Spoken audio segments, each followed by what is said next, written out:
こんにちは、つんです。今回は以前ご紹介したコレールのディラナのフライパンについて、その後の使用感を正直にお伝えしようと思います。前回の動画は予想以上にたくさんの方が見てくださって反響の大きさに驚きました。ありがとうございます。嬉しい反面、使い始めでくっつかないのは当然ではとか、メーカーの謳い文句を鵜呑みにするのはどうなのかといったご意見もいくつかいただきました。確かにおっしゃる通り、その他1ヶ月ほどでこびりつくようになった、何を焼いてもくっついて使えませんというコメントがあったり、 Amazon などのレビューで低評価な口コミがあることも教えていただきました。そしてしばらく使った後のレビューもお願いしますというリクエストもたくさんいただいたので、今回は1番フライパンの特徴を簡単におさらい、2番4ヶ月使って感じた変化、3番使い方のポイント、4番焦げが取れなくなった時の対処法、5番まとめおすすめする人しない人という流れで順を追ってお話ししていきます。およそ4ヶ月ほぼ毎日使っていろいろと検証したので、少しでも参考になれば嬉しいです。はい、ではまず前回の動画をご覧でない方のために主な特徴をざっとご説明します。ご存知の方は次の項目まで飛ばしてください。コレールのデュラナのフライパンはコーティングなしにもかかわらずこびりつきにくさを実現した次世代型のフライパンということで、表面はチタン、セラミック、ジルコニウムの粉末をレーザーで融合させた独自の金属層でできています。さらにロータス効果を応用した金属加工によって目に見えない微細な凹凸を形成し、物理的にこびりつきを防ぐという仕組みになっています。とにかく全て金属でできているので PFAS 不使用、主にセラミックフライパンに使用されるシリコンオイルも不使用、その他鉛やカドミウムなど人体や環境に影響があるとされている化学物質は一切使われていません。少量の油でもくっつきにくくてガス IH オーブンにも対応。コーティング系のフライパンでは NG な強火調理、金属ヘラ、金だわしも OK。 熱々のまま水にジャッとつけることもできます。前回の動画で試してみた通り、チャーハンも餃子も全くくっつかなくて、これ本当にコーティングないのかなと疑ってしまうぐらい驚きました。どんなフライパンも使い始めはくっつかないでしょっていうコメントもいただいたんですけど、確かにフッ素加工などのコーティングフライパンは使い始めはくっつかないですよね。その一方、鉄やステンレスなどコーティングがないフライパンに関しては新品でも正しく使わないとくっついてしまいます。その代わり正しく使えばくっつくこともなく、コーティングが剥がれるという心配もないので、一生ものと言われるぐらい長く使えるのがメリット。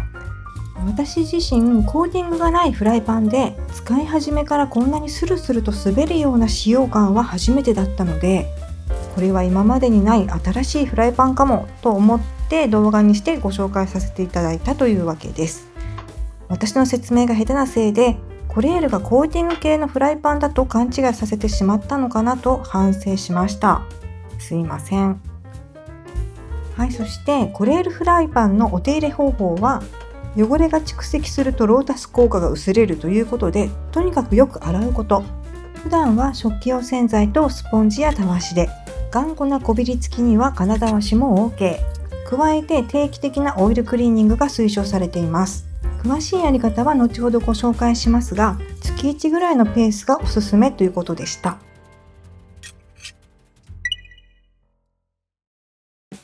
実はあの後すぐ小さいタイプも追加購入。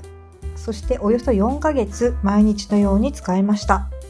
1、2ヶ月でこびりつくようになったっていう口コミがちらほらありましたが、確かに我が家も2ヶ月を過ぎた頃から少し使用感が変わったような気がしました。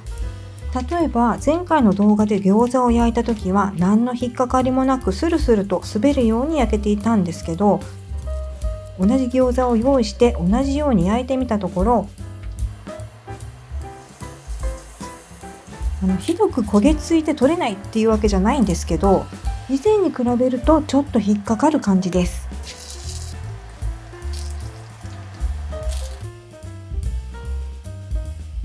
フライパンの表面も以前に比べると焦げ目が残っていますね。でも焼き目はいい感じでパリッと焼けるし、私的にはまだ許容範囲。フライパンの焦げもたわしでちょっとこすれば簡単に取れるので、そこまで気にはなりませんでした。だけど目玉焼きも以前のようにスルンとは剥がれません。シリコーンのヘラだとびくともせず、金属ヘラでなんとか剥がす感じです。これはストレス。洗い方が甘いのかなと思ってオイルクリーニングもしましたが、状況はさほど変わりませんでした。改めて使い方を調べてみたところ、フライパンの専門店テッド堂さんが使い方の動画を投稿されていました。リンクは概要欄に載せておきますね。で、それによるとどうやら余熱が大事らしいということを知りました。残念なことに余熱や使い方のポイントは商品サイトや取説では見つけられませんでした。コーティングなしのフライパンなんだから説明するまでもないと言われたら確かにそうかもしれないんですけど、少々アナウンス不足じゃないかなと感じました。はい、ということで改めてサポートにも問い合わせたので、補足説明も合わせて使い方のポイントをご紹介したいと思います。まずフライパンを中火にかけて調理に必要な油を適量入れます。ポイントはここでしっかり余熱をすること。目安は中火で1分から1分30秒ぐらい。温まったら食材を入れるんですが、私はここで少し火を弱めています。理由は後ほど。サポートの方曰く IH の場合は表面温度が高くなりすぎるっていう可能性があるので、余熱は30秒程度でお試しくださいっていうことだったんですけど、我が家の IH だと30秒ではちょっと足りないみたいで、目玉焼きはちょっとだけくっつくことが多かったです。やっぱり1分30秒ぐらいは必要でした。だけどうちの IH は中火のまま焼き続けると焦げちゃうんですよね。温めすぎも焦げ付きの原因になるということなので、食材を入れるタイミングで火を弱めています。最適な余熱の分数はお使いのコンロによって違うと思うので、ここはいろいろ試して調整してみてください。こうして来る日も来る日も毎朝目玉焼きを焼いていろいろ試してみた結果、我が家のコンロに合う焼き方がだんだん確立してきて、今ではほぼ失敗することなくスルンと焼けるようになりました。今までは目玉焼きは水を入れて焼くことが多かったんですけど、この白身のパリッと香ばしく焼けたところが美味しくて、今はこの焼き方がマイブームです。もちろん目玉焼きだけじゃなくて、野菜炒めなどの炒め物やハンバーグ、ホットケーキやオムレツ、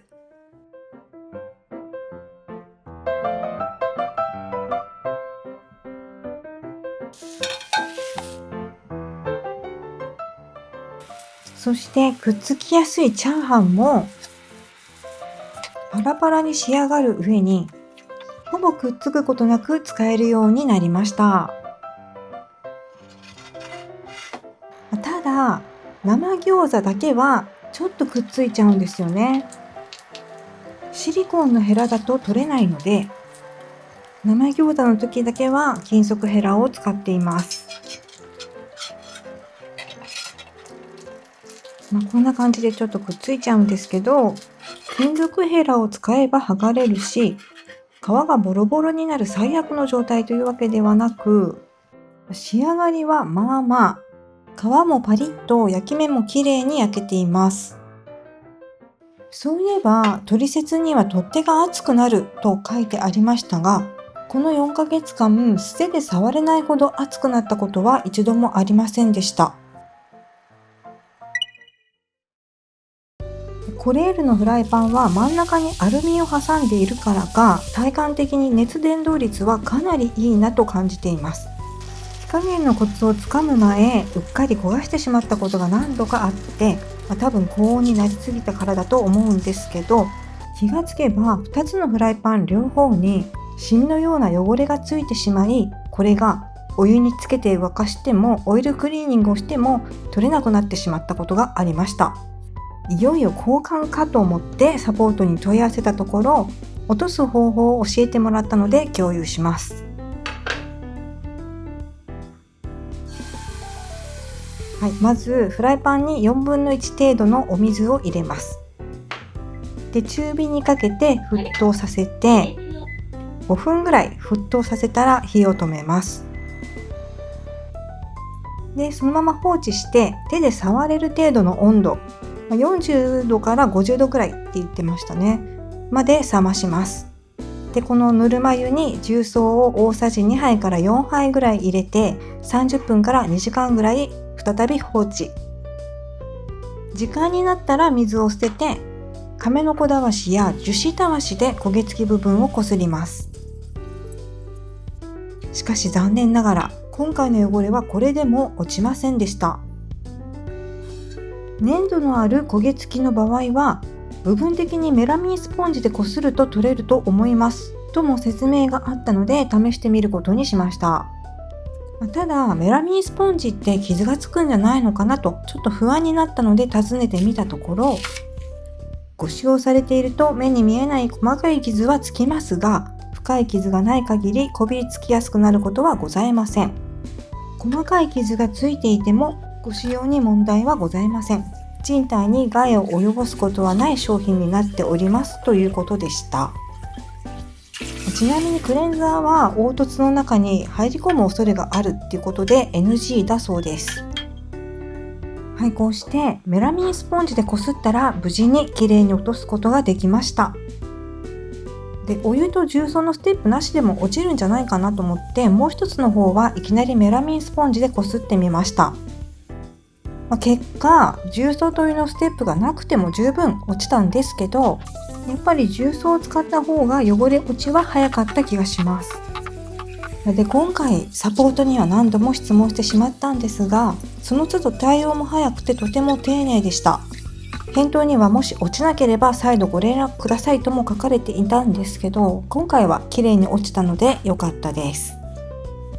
で、こうした洗浄の後は油ならし、いわゆるオイルクリーニングですねをしてくださいということなので、改めてオイルクリーニングの方法をご紹介しておきますね。まずフライパンに1センチ程度油をためます。これ取説には適量と書いてあったんですけど、サポートからは1センチと具体的な指示がありました。思ってたよりも多いなと思って私はちょっとケチってやっています。で、油をキッチンペーパーなどで塗り広げて弱火で5分程度加熱します。で、IH の場合は300から400ワットぐらいと言っていました。私これちょっと間違えて火をつけてからキッチンペーパーで塗り広げていますが、皆さんは火をつける前に塗り広げてください。そして5分経ったら火を止めて室温になるまで自然に冷ましたら、油を拭い取ってから食器用洗剤で洗います。そして最後によく乾かして終了です。